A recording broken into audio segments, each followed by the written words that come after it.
जय हिंद दोस्तों। आज के लाइव सेशन के अंतर्गत आप सभी का हार्दिक स्वागत है और हार्दिक अभिनंदन है। आई होप आप सभी स्वस्थ एवं मस्त होंगे। तो दोस्तों, अधिगम की श्रृंखला के अंतर्गत आज हम जिस सिद्धांत के बारे में चर्चा कर रहे हैं उसका नाम है क्रिया प्रसूत अनुबंधन सिद्धांत, ऑपरेंट कंडीशनिंग थ्योरी। तो साथियों, सबसे पहले तो हम जानेंगे प्रतिपादक B.I. स्किनर महोदय। इन्होंने 1938 ईस्वी के अंतर्गत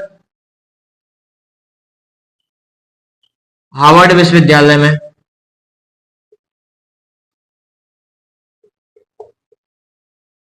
जो कि अमेरिका के अंदर स्थित है, इसके अंदर साथियों इन्होंने कई पशु पक्षियों और जानवरों पर प्रयोग किए, जिसके अंतर्गत प्रमुख रूप से प्रयोगों की बात करें, चूहे पर प्रयोग,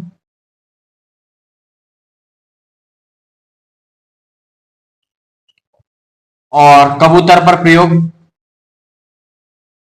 बहुत महत्वपूर्ण है। तो दोस्तों, इस सिद्धांत को B.I. स्किनर महोदय ने 1938 ईस्वी के अंतर्गत पुस्तक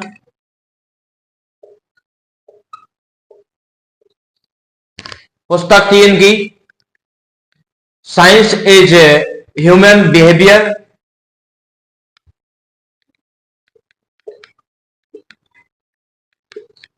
साइंस इज ह्यूमन बिहेवियर,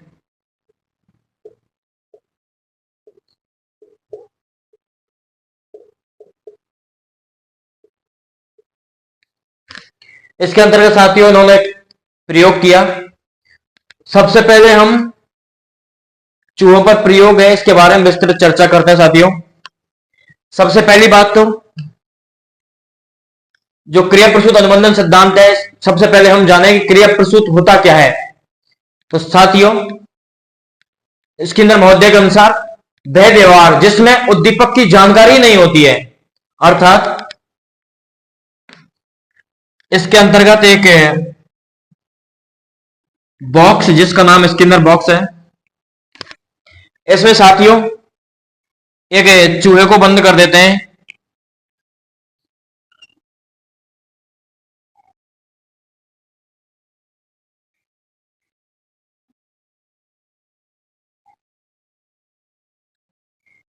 ये एक बॉक्स में चूहा है,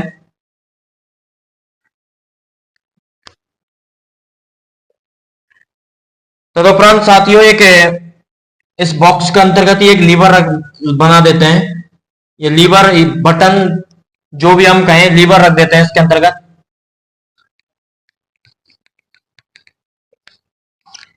लीवर ये चूहा हो गया। तदुपरांत एक बॉक्स और जिसमें से पुनर्वलन के रूप में उद्दीपक प्राप्त हो। तो साथियों, इस प्रयोग के अंतर्गत क्या होता है, स्किनर एक बॉक्स होता है, स्किनर बॉक्स है इस बॉक्स का नाम। इसमें चूहे को छोड़ दिया जाता है। चूहा इसको जैसे पिछले सिद्धांतों में हमने चर्चा की, थॉर्नडाइक महोदय का सिद्धांत जिसके अंतर्गत बिजली को उद्दीपक के रूप में मछली का टुकड़ा दिखाया जाता था, तदुपरांत वह अनुक्रिया करता था। कौन? बिजली तदुपरांत अनुक्रिया करती थी उद्दीपक को देखकर। ठीक उसी प्रकार हम बात करें पावला महोदय की, तो पावला महोदय ने भी सर्वप्रथम उद्दीपक के रूप में भोजन को दिखाया, तदुपरांत घंटी के साथ अनुबंधन करके और अनुक्रिया करवाई। इसके अंतर्गत ठीक विपरीत होता है, अर्थात हम कहें कि इसके अंतर्गत वो पिछले जो सिद्धांत थे SR थ्योरी अर्थात स्टिमुलस रेस्पॉन्स थ्योरी के नाम से जाने जाते थे, इसके अंतर्गत सबसे पहले रेनफोर्समेंट या पुनर्वलन कहें, सबसे पहले तो रेस्पॉन्स अर्थात अनुक्रिया होती है, तदुपरांत जैसे जो स्टिमुलस होता है वो मिलता है किसके रूप में? पुनर्वलन के रूप में। तो साथियों, ये चूहा बंद बॉक्स के अंतर्गत उछल कूद करके और इस लीवर को दबाता है। लीवर दबाया इसने और इसको भोजन के रूप में गोलियां या किसी भी प्रकार के बिस्किट कुछ भी समझे हम, वो इसके अंतर्गत मिलता है। सबसे पहले तो बटन दबाता है, बटन दबाते ही यहां से भोजन के रूप में पुनर्बलन मिलता है। पुनर्बलन मिला, इसको ये बिल्कुल भी पता नहीं है कि उद्दीपक क्या है, मेरे पास उद्दीपक है भी या नहीं भी। इन्होंने रैंडमली बटन को दबाया और यहां से उद्दीपक प्राप्त हुआ। तो साथियों, यह प्रक्रिया काफी बार हुई और चूहा स्टिमुलस के रूप सॉरी रेस्पॉन्स के अनुरूप अनुक्रिया करके और इस लीवर को दबाता। लीवर दबाते ही उद्दीपक के रूप में भोजन का टुकड़ा या फिर हम कहें किसी प्रकार का पुनर्बलन उसे प्राप्त होता। तो इसकी जो अनुक्रिया थी, उस अनुक्रिया के अंतर्गत पुनर्बलन के माध्यम से गति बढ़ती है अनुक्रिया की, अर्थात बार बार अनुक्रिया करने की कोशिश करता है। फिर ये क्योंकि ये बार बार अनुक्रिया करेगा, तदुपरांत इसे भोजन प्राप्त होगा, गोलियां प्राप्त होंगी, पुनर्बलन के रूप में उद्दीपक प्राप्त होगा। तो साथियों, ये कई बार इन्होंने चूहे के ऊपर खोज की, चूहे के ऊपर प्रयोग किया कि बार बार ये सीधा लीवर को दबाता है और भोजन प्राप्त कर रहा है, अर्थात इसके अंतर्गत सक्रिय ये जो चूहा है वो सक्रिय है। सक्रिय तब है जब इसको अनुक्रिया के रूप में लीवर दबाया और उस तदुपरांत अनुक्रिया करने के तदुपरांत इसको उद्दीपक के रूप में पुनर्बलन के रूप में एक उद्दीपक मिला। उद्दीपक मिलते ही इसकी अनुक्रिया में वृद्धि हो गई, अर्थात क्रिया प्रसूत अनुबंधन हो गया, या फिर हम कहें कि भोजन के साथ और लीवर के साथ इसका अनुबंध हो गया, या फिर हम कहें कि लीवर दबाया और भोजन प्राप्त करने का निमित्त हो गया। तदुपरांत इसको निमित्त अनुबंधन सिद्धांत कहा, नैमित्तिक अनुबंधन सिद्धांत कहा जाता है। और चूहा सक्रिय प्रतिक्रिया कर रहा है। सक्रिय प्रतिक्रिया कब कर रहा है? जब पहले इसने लीवर दबाया, लीवर दबाते पुनर्बलन के रूप में उद्दीपक मिला, इसकी क्रिया में वृद्धि होने लग गई, अर्थात चूहा सक्रिय होने लग गया। चूहा सक्रिय हुआ, तदुपरांत इसे अनुबंधन होने लग गया, बार बार सिर्फ लीवर दबाता है भोजन प्राप्त करता है, लीवर दबाता है भोजन प्राप्त करता है। ठीक, हम नॉर्मल वे में बात करें नेचुरल उदाहरण के रूप में, तो जिस प्रकार से हम मान लो एक जैसे मोबाइल है, इस मोबाइल के अंतर्गत सबसे पहले हमें यही पता नहीं होता, मोबाइल हम फर्स्ट प्रोसेस से बात करते हैं कि मोबाइल के बारे में हमें बिल्कुल भी ज्यादा जानकारी नहीं होती है। मोबाइल में जैसे ही फोन आया तो कई बार हमने उसके ऊपर टिप किया या फिर फोन को उठाने की कोशिश की तो फोन कट भी जाता है, फिर हम सोचते हैं कि यार फोन कट गया। फिर तदुपरांत अर्थात हमने अनुक्रिया की, सबसे पहले फोन को इधर उधर से सर चेक किया, इसमें इधर उधर उंगली की और कोई भी ऐप है उसके बारे में दबाया, सर्च किया, चेक किया, सबसे पहले हम अनुक्रिया कर रहे हैं। तदुपरांत हमें स्टिमुलस के रूप में जैसे हमने फोन उठा लिया और फोन उठ गया तो ये प्रतिक्रिया, फिर कभी दोबारा फोन आएगा तो फिर कटने की जो चांस है वो कम हो जाएगी फोन को ऑटोमेटिकली। और जो पुनर्बलन के रूप में जैसे फोन अटेंड किया और फोन उठ गया और हमने बात कर ली, तदुपरांत हमें पुनर्बलन मिल गया। पुनर्बलन क्या मिला कि हम ठीक से फिर बाद में कभी भी फोन आएगा तो अटेंड कर लेंगे हम, या फिर हम सही ढंग से कोई भी ऐप है उसको सुचारू रूप से चालू कर लेंगे। किसी ऐप को के बारे में जानकारी प्राप्त करें या किसी भी चीज के बारे में सर्च करें, उसका एक आप कहें कि एक सीधा सा सिंपल फंडा है, किसी भी ऐप को खोलें और उसमें अपनी जैसी प्रतिक्रियाएं वैसी प्रतिक्रिया करने के तदुपरांत हमें पुनर्बलन मिलता है, स्टिमुलस मिलता है और हमारा जो लर्निंग है वो सक्रिय रूप में होती है। ठीक, एक अन्य उदाहरण की हम बात करें क्रिया प्रसूत अनुबंधन और या सक्रिय अनुबंधन सिद्धांत के अंतर्गत कि कोई भी बालक है, अर्थात ये जो मैं उदाहरण दे रहा हूं पिछले एग्जामों में आ भी चुका है कि एक बालक है, वो एग्जाम की उसको डेट का पता नहीं है, एग्जाम कब है इसका कुछ भी पता नहीं है, उसको एग्जाम है भी या नहीं भी उसको बिल्कुल भी कुछ भी पता नहीं है। वो सिर्फ और सिर्फ स्टडी कर रहा है, पढ़ाई कर रहा है बार बार में। स्टडी करने के तदुपरांत उसे बिल्कुल ही पता नहीं है कि मुझे उद्दीपक या पुनर्बलन के रूप में उद्दीपक अर्थात एग्जाम देनी है या मुझे परिणाम प्राप्त होंगे, सब उसको बिल्कुल ही पता नहीं होता है। सिर्फ और सिर्फ वो स्टडी करता चला जाता है, तदुपरांत बार बार प्रतिक्रिया करने के तदुपरांत उसे एग्जाम डेट का पता चलता है, एग्जाम देता है, रिजल्ट आता है, तो एक पुनर्बलन मिलता है उसको पढ़ने के लिए। तो साथियों, ये चूहे पर प्रयोग था कि चूहा लीवर को दबा रहा है, उद्दीपक पुनर्बलन के रूप में उद्दीपक प्राप्त हो रहा है उसे, तदुपरांत सक्रिय लर्निंग होती है इसके अंतर्गत। तो साथियों, इस प्रयोग के बारे में तो हम जाने होंगे आप, तदुपरांत हम इसके उपनामों के बारे में चर्चा करते हैं।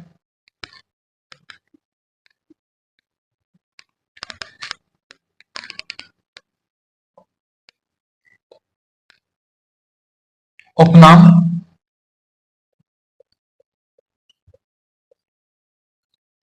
सबसे पहले साथियों हम इसके अंतर्गत जाने कि जिस प्रकार से थॉर्नडाइक महोदय एसआर थ्योरी की बात करते हैं, अर्थात सर्वप्रथम उद्दीपक दिखाते हैं, तदुपरांत उद्दीपक को देखकर अनुक्रिया करता है। कौन? बिल्ली अनुक्रिया करी है, कोई भी प्राणी वो अनुक्रिया करता है सिर्फ उद्दीपक को देखकर। तो उनका जो सीमित सिद्धांत था, जो एसआर थ्योरी पर कार्य कर रहा था, इन्होंने ठीक विपरीत आरएस थ्योरी दी।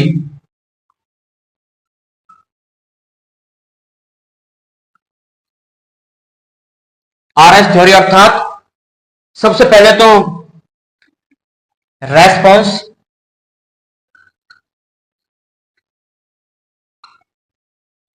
तदुपरांत पुनर्वलन के रूप में स्टिमुलस,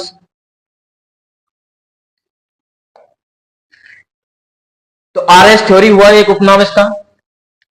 हमने बात की कि लीवर दबाना और भोजन प्राप्त करने का निमित्त होता है इसके अंतर्गत। तदुपरांत इसका नया नाम निकल के आया नैमित्तिक अनुबंधन सिद्धांत। नैमित्तिक अनुबंधन सिद्धांत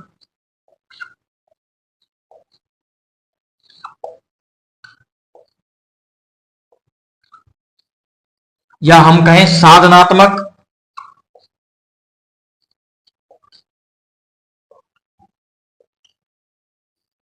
अनुबंधन सिद्धांत।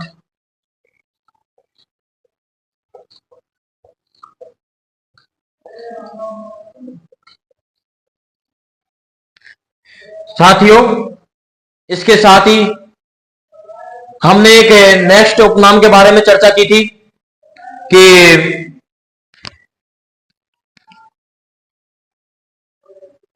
इसके अंतर्गत जो क्रिया प्रसूत अनुबंधन के अंतर्गत जो चूहा था वो सक्रिय था। तदुपरांत एक अलग नाम निकल के आया इसका सक्रिय अनुबंधन सिद्धांत। सक्रिय अनुबंधन सिद्धांत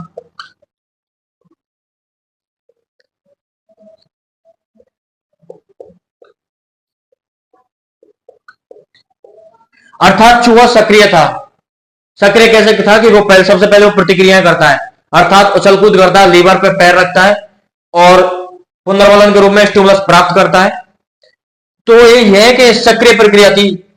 ठीक है, विपरीत हम बात करें कि बिल्ली, सॉरी, जो पार्लव था उसका कुत्ता बंधा हुआ था, बिल्ली भी उसके पिंजरे के अंदर बंद थी और वो सिर्फ स्टिमुलस देखकर रेस्पॉन्स कर रही थी। ठीक, इसके विपरीत इसमें सर्वप्रथम उद्दीपक की तो बिल्कुल चर्चा ही नहीं होती है, उद्दीपक का पता ही नहीं होता है। उद्दीपक पुनर्वलन के रूप में दिया जाता है अनुक्रिया करने के तुरंत बाद। अनुक्रिया करने के साथ ही या तुरंत बाद पुनर्वलन दिया जाता है, तो जो भी अनुक्रिया है या प्रतिक्रिया रेस्पॉन्स है उसके अंतर्गत वृद्धि होती है। तो सक्रिय अनुबंधन सिद्धांत निकल के आया नया नाम। तदुपरांत इसके अन्य नाम की बात करें, आरआर थ्योरी।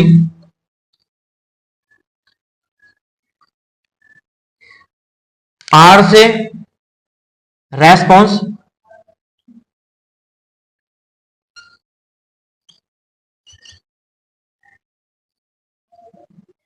सेकेंड आर से हम बात करें रेनफोर्समेंट, अर्थात अनुक्रिया पुनर्वलन सिद्धांत।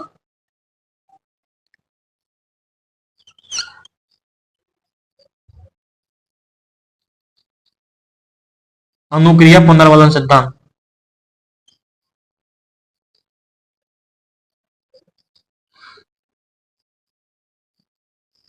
क्योंकि चूहा अनुक्रिया करता है, तदुपरांत उसे पुनर्वलन या स्टिमुलस, पुनर्वलन या फिर रेनफोर्समेंट के साथ के रूप में स्टिमुलस दिया जाता है।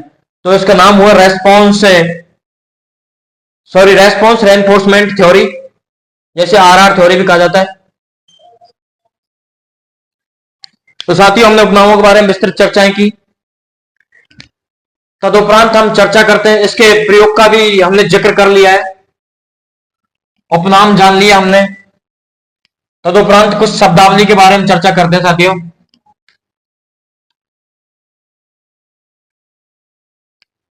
इस सिद्धांत के अंतर्गत होता क्या है साथियों, ये सक्रिय अनुक्रिया होती है और सक्रिय अनुक्रिया के तदुपरांत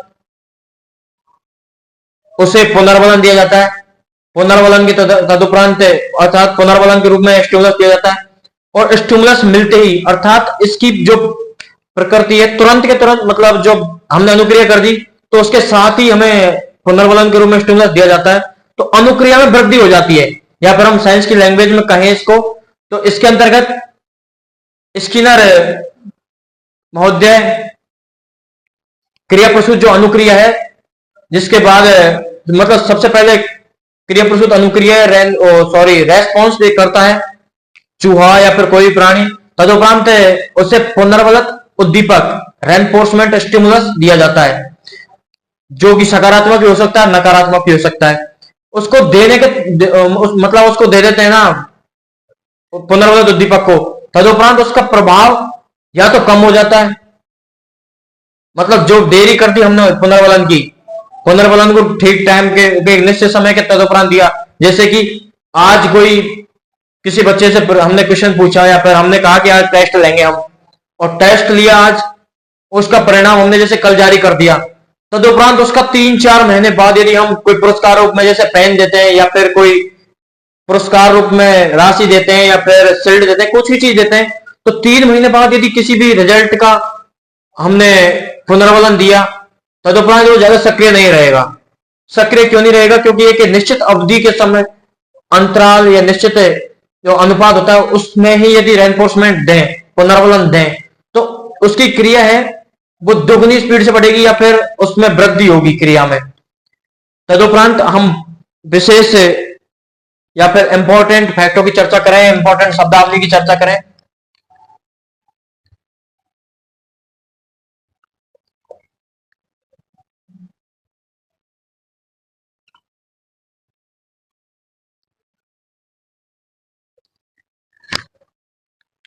इंपॉर्टेंट शब्दावली के अंतर्गत सबसे पहले हम बात करें चैनिंग।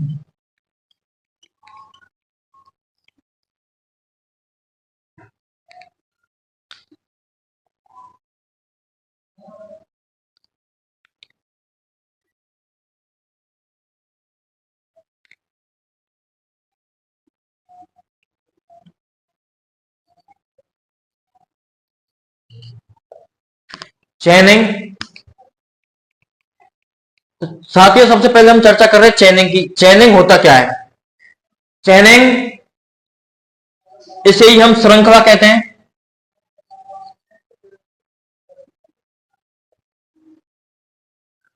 इसके अंतर्गत साथियों जटिल जो कार्य होते हैं उनको छोटे छोटे खंडों में तार्किक क्रम में जोड़ना होता है।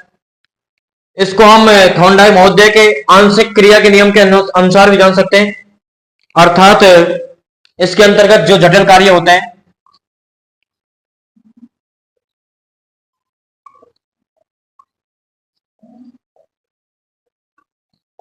जटिल कार्यों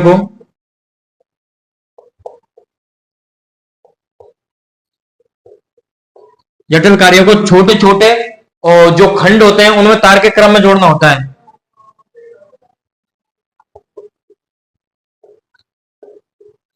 तार्किक क्रम में जोड़ना,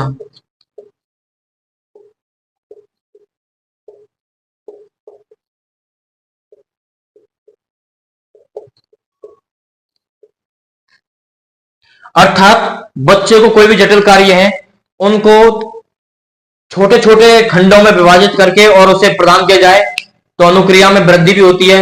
जैसे कि कोई एक बुक है, उसको पढ़ने के लिए पार्ट बाय पार्ट डिवाइड कर दिया जाए उसे। जैसे हम बात करें कि हिंदी की बात करें, हिंदी के अंतर्गत व्याकरण को एक साइड, जो वर्णमाला उसको एक साइड रखें और शब्द हैं उनको, वर्णों को एक साइड रखें, शब्दों को एक साइड रखें, फिर तदुपरांत वाक्यों के बारे में चर्चाएं करें। अर्थात सबको एक छोटे छोटे खंडों के अंतर्गत विभाजित करें और छोटे छोटे खंडों के अंतर्गत विभाजित करके और जो उन्हें तार्किक क्रम में जोड़े हम, अर्थात वर्ण दें सबसे पहले, उसके बाद शब्द दें, शब्द के बाद वाक्य दें, तदुपरांत पूर्ण पैराग्राफ या फिर पाठ्यक्रम को प्रस्तुत करें। सेकंड, हम शब्द की बात करें, शेपिंग। साथियों, शेपिंग जिसे हम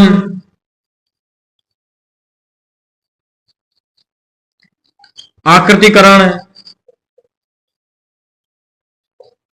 और आकृतिकरण के साथ साथ इसे ढलना भी कहते हैं।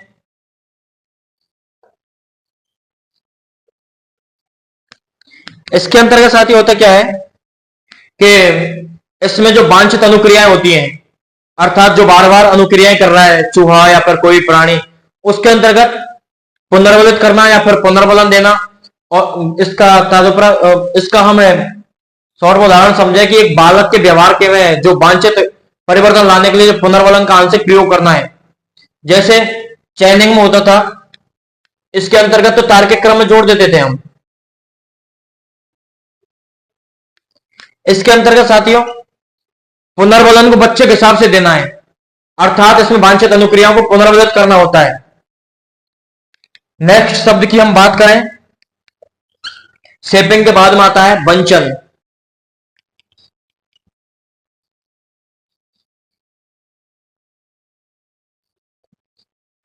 वंचन क्या होता है साथियों, कि जो वांछित अनुक्रियाएं होती हैं उनको पुनर्बलन को रोक रखना, अर्थात पशु को निश्चित समय तक भूखा रखा जाता है इसके अंतर्गत, या उसे वंचित रखा जाता है। निश्चित समय तक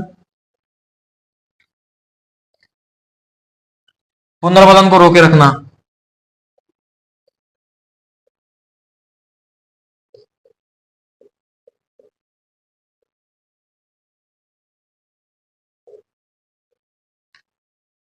इसके अलावा हम साथियों बात करें, इसके अंतर्गत है संचयी रिकॉर्डिंग।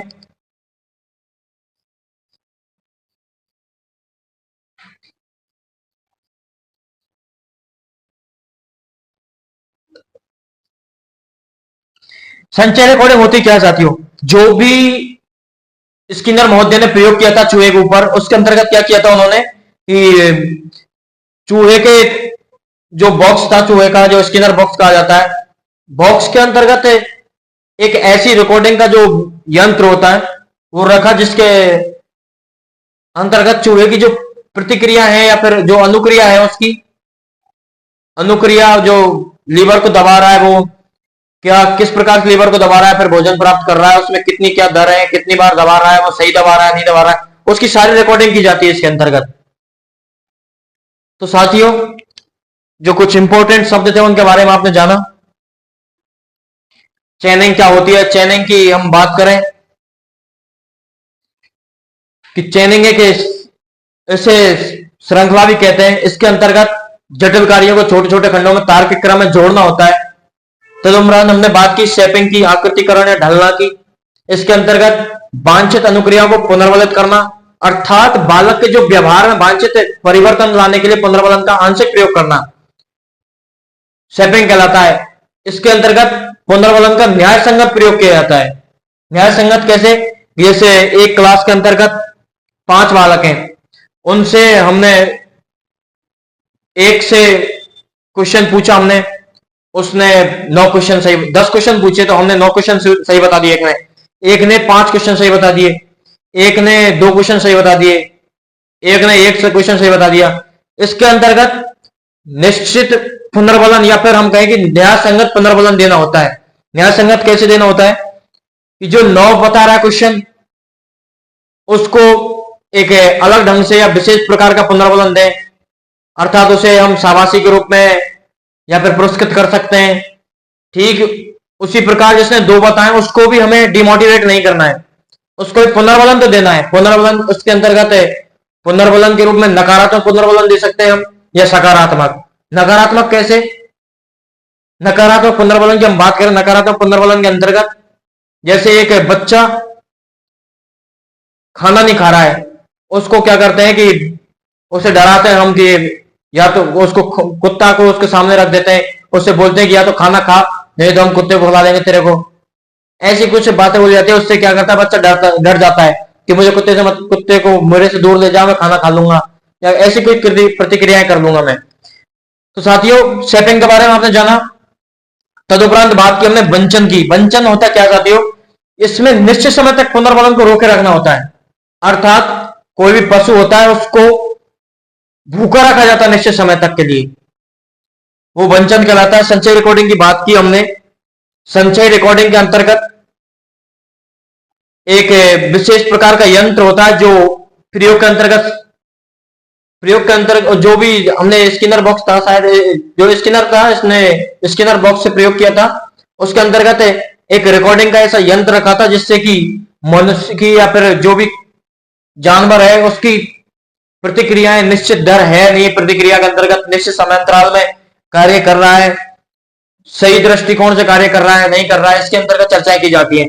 तदुपरांत इसके अंतर्गत हम बात करें पुनर्वलन की। पुनर्वलन के बारे में हम नेक्स्ट क्लास में विस्तृत चर्चा करेंगे।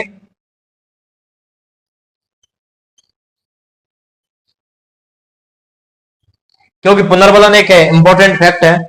पुनर्वलन के जनक स्किनर को ही कहा जाता है, स्किनर महोदय को ही कहा जाता है। इसके अलावा इसमें दंड क्यों भी रखा जाता है। साथियों, इंपॉर्टेंट कुछ फैक्ट या वर्ड थे उनके बारे में चर्चा की हमने। आई होप ये आपको समझ में आए होंगे।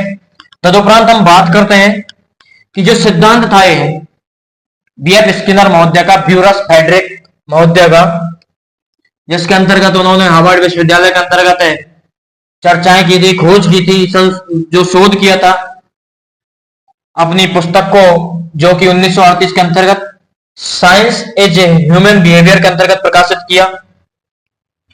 इसके शिक्षा में महत्व या फिर शैक्षिक महत्व, शिक्षा में उपयोगिता की चर्चा करते हैं। शैक्षिक महत्व,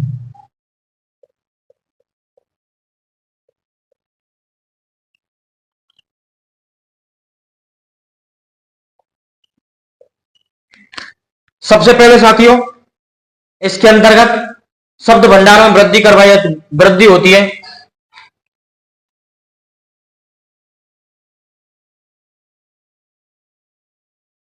शब्द भंडार में वृद्धि अर्थात शब्दकोश में वृद्धि होती है। तदुपरांत नेक्स्ट महत्व की हम चर्चा करें। इसके अंतर्गत साथियों जो निदानात्मक या उपचारात्मक शिक्षण में सहायक होता है। अर्थात कोई भी प्रतिक्रिया को हम ऑब्जर्व करते हैं, कोई बालक है मानसिक रोगी है, फिर कोई बालक है जो अपने उसके ऊपर हमें उसकी जो भी प्रॉब्लम होती है उनके ऊपर हम अवलोकन करते हैं, निरीक्षण करते हैं, ऑब्जर्वेशन करते हैं, उसकी कमियों को हम जानते हैं। जैसे कोई बालक है वो खेल रहा है तो शिक्षक उसको बगैर बताए या फिर उसको बता भी दे तो उसको ऑब्जर्व करता है कि किस प्रकार की इसके अंदर कमियां आ रही है, कहाँ खेलने में दिक्कत आ रही है, इसे कहाँ अपनी जो निश्चित अनुक्रिया होती है या फिर संयमित अनुक्रिया होती है उसमें कहाँ इसने बदलाव किया या फिर कहाँ इससे कमी रह रही है, उसके बारे में चर्चा करते हैं। तो हमने नेक्स्ट शिक्षा महत्व जाना है इनका, इसके अंतर्गत निदानात्मक उपचारात्मक शिक्षण होता है। निदानात्मक उपचारात्मक शिक्षण में सहायक, अर्थात बालक की सबसे पहले कमियों के बारे में जानेंगे। कमियां कहां जानी जाती है? निदान के अंतर्गत कमियों को जानेंगे सबसे पहले बालक की, और फिर उसका उपचार करेंगे। अर्थात कमियों को जानकर उसको सुधार करने की प्रक्रिया निदानात्मक उपचारात्मक के अंतर्गत आती है। इसमें ये निदानात्मक उपचार में स्थान प्राप्त होता है इसका, फिर शिक्षा में उपयोगिता होती है इसकी। तदुपरांत हम नेक्स्ट महत्व की चर्चा करें। इसके अंतर्गत साथियों सहायक पुनर्वलन का महत्व होता है इसके अंतर्गत, या फिर सकारात्मक पुनर्वलन।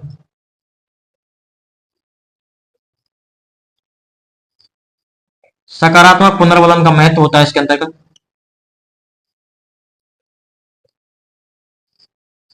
अर्थात बालक को प्रत्येक अनुक्रिया या फिर निश्चित अनुक्रिया के तदुपरांत उसे पुनर्बलित करना होता है। पुनर्बलन मिलते ही उसकी जो अनुक्रिया है उसमें निश्चित रूप से गति प्राप्त हो जाती है, फिर अनुक्रिया में वृद्धि होती है। नेक्स्ट हमें शैक्षिक महत्व की बात करें इसके अंतर्गत साथियों, अभिक्रमित अनुदेशन एक विधि है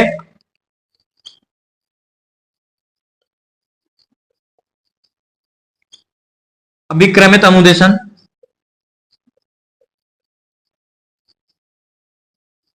अभिक्रमित अनुदेशन के अंतर्गत होता है क्या साथियों, थर्ड स्टेप, 3 स्टेप होती है इसके अंतर्गत। सबसे पहले तो बालक को खंडों में कोई समस्या दी जाती है या फिर हम कहें छोटे छोटे आंशिक रूप से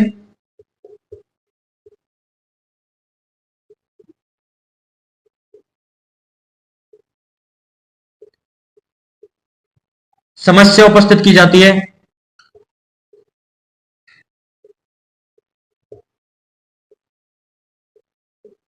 या फिर कोई भी जैसे गणित का एक क्वेश्चन दे दिया बच्चे को, तदुपरांत होता क्या साथियों, छोटे छोटे रूप में या फिर एक क्वेश्चन दिया बालक को, तदुपरांत क्वेश्चन करता है, उसके साथ ही उसे आंसर दे दिया जाता है या फिर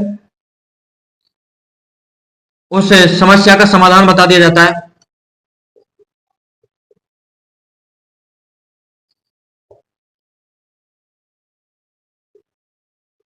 या फिर उस क्वेश्चन का नीचे हल बता दिया जाता है, या हम कहें कि परिणाम ही बता दिया जाता है।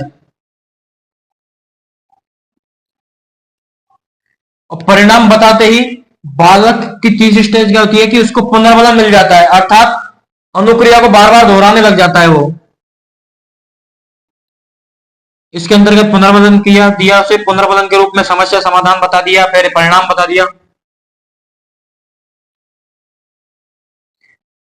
तो जो रेस्पॉन्स थी या फिर हम कहें एक अनुक्रिया थी,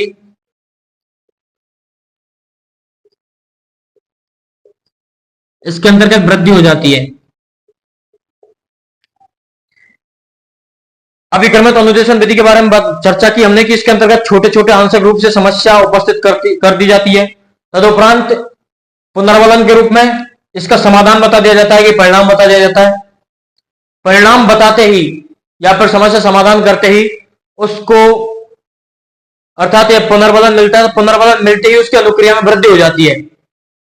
तो साथियों अभिक्रमित अनुदेशन का प्रयोग होता है क्रिया प्रस्तुत अनुबंधन सिद्धांत के अंतर्गत। नेक्स्ट हम बात करें इसके अंतर्गत रेडियो,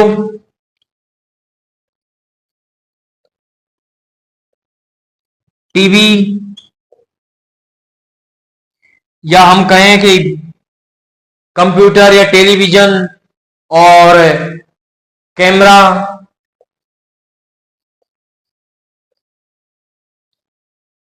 इनके उपयोग में सहायक है।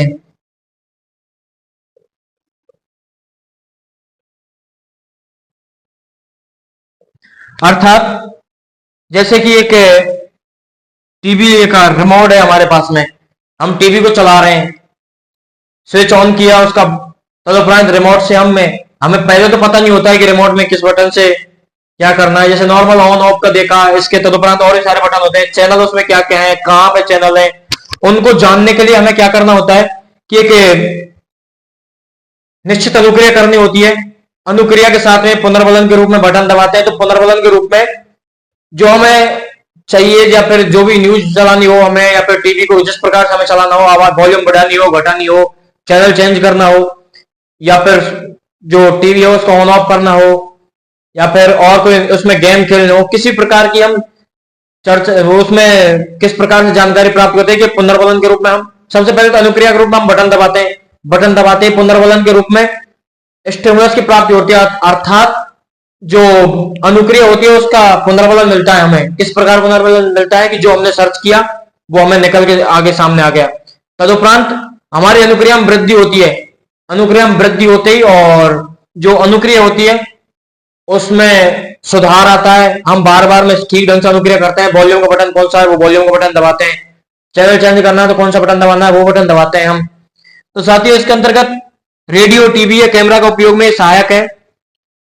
और हमने चर्चा की कि अभिक्रमित अनुदेशन में भी सहायक है, सकारात्मक परिणाम मिलते हैं इसके अंतर्गत, और परिणामों की जानकारी भी हो जाती है, जैसे कि अभिक्रमित अनुदेशन के अंतर्गत हुआ था परिणाम की जानकारी में सहायक।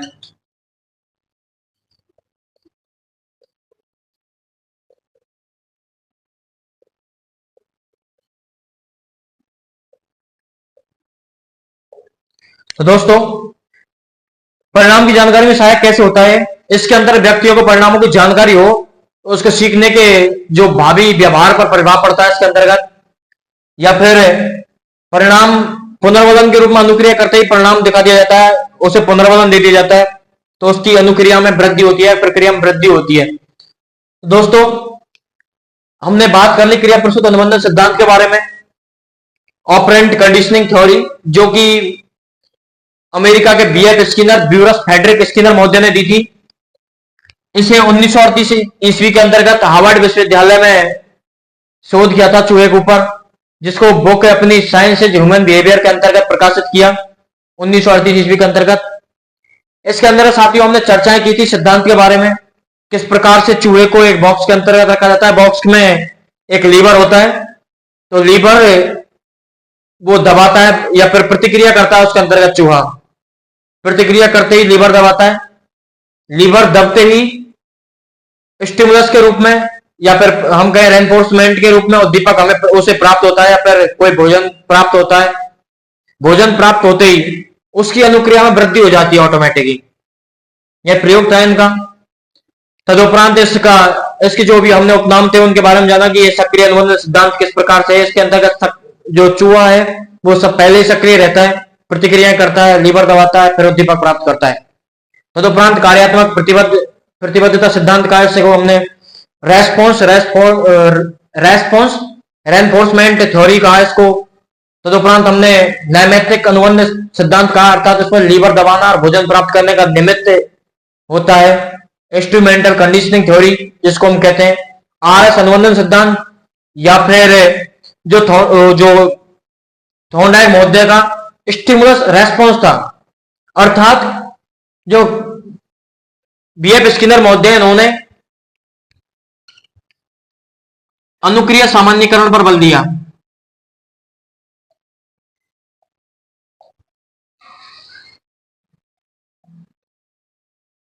रेस्पॉन्स जनरलाइजेशन पर इन्होंने बल दिया था, अर्थात ये मानते थे कि उद्दीपक नहीं हो, सिर्फ अनुक्रिया हो तो लर्निंग हो जाती है। इन्होंने उद्दीपक जो थॉर्नडाइक महोदय का एक फैक्ट था कि उद्दीपक नहीं तो अनुक्रिया नहीं, उसका जस्ट विरोध किया इन्होंने कहा कि उद्दीपक नहीं होगा उसके उपरांत ही हम प्रतिक्रिया कर सकते हैं, अनुक्रिया कर सकते हैं। बच्चे को या फिर उन्होंने चूहे के ऊपर प्रयोग करके बताया कि किस प्रकार चूहा प्रतिक्रिया करता है, चूहा प्रतिक्रिया करने के बाद वो लीवर दबाता है, किस प्रकार से क्रियात्मक होने के तदुपरांत पुनर्बलन या रेनफोर्समेंट के अंतर्गत, मतलब रेनफोर्समेंट प्राप्त करने के लिए स्टिमुलस उसे प्राप्त हो जाता है, रेनफोर्समेंट मिलते ही और अनुक्रिया में वृद्धि हो जाती है। तो उन्होंने अनुक्रिया सामान्यीकरण या रेस्पॉन्स जनरलाइजेशन पर बल दिया। उद्दीपक नहीं तो अनुक्रिया नहीं, इसका विरोध किया उन्होंने माना कि अनुक्रिया होने के तदुपरांत हम पुनर्बलन के रूप में स्टिमुलस देते हैं, कोई दिक्कत नहीं, अनुक्रिया होगी। तदुपरांत हमने चर्चाएं की कुछ शब्दों के ऊपर, इंपॉर्टेंट जो शब्द थे कि किस प्रकार से। सबसे पहले हमने जाना था क्रिया प्रसूत होता क्या है।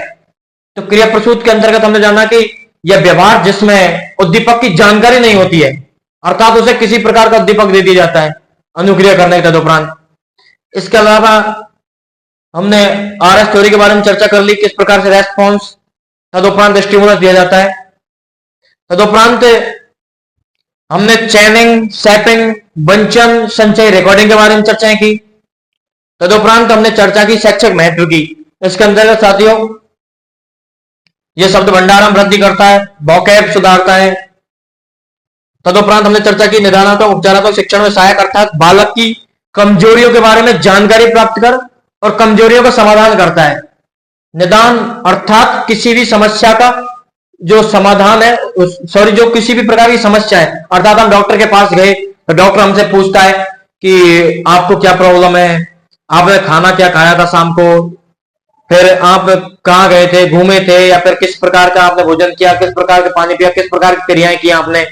तो हमारी इस प्रकार की बातें कर कर वो जो मनुष्य है उसकी जानकारी प्राप्त करता है कि इसको किस प्रकार की प्रॉब्लम हो सकती है, क्या इन्होंने कमी रखी, क्या खाने में प्रॉब्लम की इन्होंने, किस प्रकार की क्रियाएं की, उसके बारे में जानकारी प्राप्त करना, अर्थात निदान होता है वो, जानकारी प्राप्त करना निदान। और जानकारी को या फिर जो उन्होंने समस्या को जाना उसका निदान, सॉरी, उपचार करना, अर्थात उसका समाधान करना, उपचारात्मक के रूप में डॉक्टर टैबलेट देता है, दवाइयां दे देता है, और उसको कुछ परहेज बताता है कि ये खाना है, ये नहीं खाना है, इस प्रकार से आपको प्रतिक्रियाएं करनी है, जो भी है। तो वो शिक्षण में सहायक किस प्रकार होती है, इसके बारे में इन्होंने जो शैक्षिक महत्व है इसकी चर्चाएं की हमने। तदुपरांत हमने जो सकारात्मक पुनर्वलन के महत्व की चर्चाएं की। इसमें अभिक्रमित अनुदेशन विधि के बारे में चर्चा की, किस प्रकार छोटे आंशिक रूप से छोटे छोटे समस्याएं उपस्थित कर दी जाती हैं, तदुपरांत उसका समाधान बताया जाता है पुनर्वलन के रूप में। अंत में पुनर्वलन मिलते ही अनुक्रिया में वृद्धि हो जाती है, तो लर्निंग हो जाती है उसको। तदुपरांत हमने चर्चा की रेडियो टीवी कैमरा उपयोग में सहायक है, और अंतिम रूप से जाना कि यह परिणाम की जानकारी में सहायक है, कि व्यक्ति को परिणामों की जानकारी हो तो उसके सीखने के भावी जो व्यवहार है उस पर प्रभाव किस प्रकार पड़ता है। ये प्रभाव के नियम पर भी, ये थ्योरी प्रभाव के नियम पर भी बल देती है। आई होप आप सभी को सिद्धांत समझ में आया होगा। नेक्स्ट क्लास के अंतर्गत हम क्रिया प्रसूत अनुबंधन के ही जो जनक है बीएफ स्किनर, उन्होंने पुनर्वलन शब्द के बारे में विस्तृत चर्चाएं की, उसके बारे में हम भी नेक्स्ट सेशन के अंतर्गत विस्तृत चर्चाएं करने जा रहे हैं। तो बने रहिएगा नेक्स्ट क्लास के अंतर्गत। तब तक के लिए okay, bye bye, thank you, good night.